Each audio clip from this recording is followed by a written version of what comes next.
vel lim lai ni te hi phul pang par angin na chuai thin aro pui na le amoi na zong zong te lim kha angin a thok bu le thin Shring nun par vulai ni te po Chua in mual liam chin Pangai len rual lung du ten mual liama Lei she om ma hian lalpa Iram kangai mange Kapangai em kapangai chine le kumbi te an chol na ram nuam chu chatuan khopar na ram mangai lung du te kinna lim na ni eng moi chuai ni an nei to lo lui pui luang ri re na ram ma ka cholang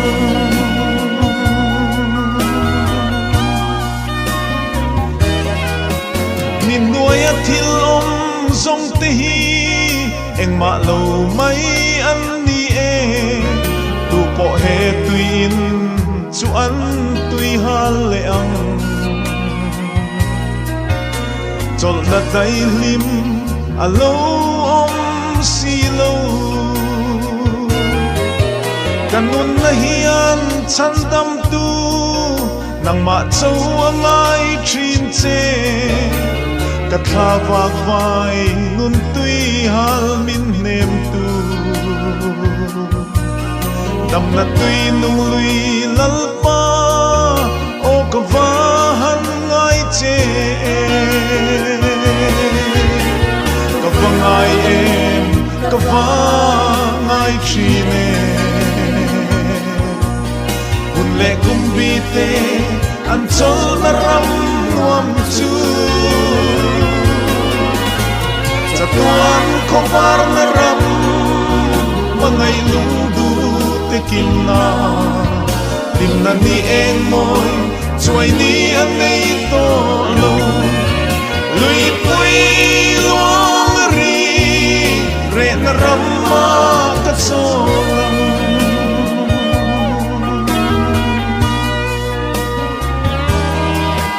Shring nun khovel kum te hi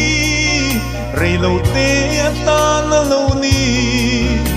Chum rei lo te langaral le ang mai Un le tui luangin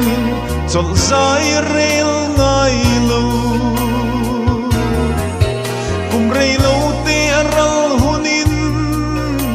Khovel shring nun pelin Kirle ngai to lo na kong kaso don si Dam chung ni te chiar dan lalpa Nang in min sirti rang che Kapangai em kapangai chine Kun le kumbi te an chol na ram nuam chu Chatuan khopar na ram mangai lung du te kinna lim na ni eng moi chuai ni an nei to lo lui pui luang ri re na ram ma ka cholang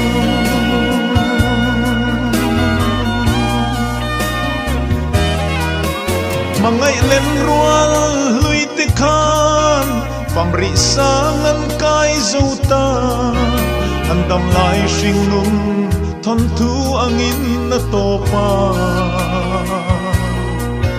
Lei ko harra hian An tham ral zota An sul nuram re a hian Ko harin ka chau trin An shing nung te kha Ngay ni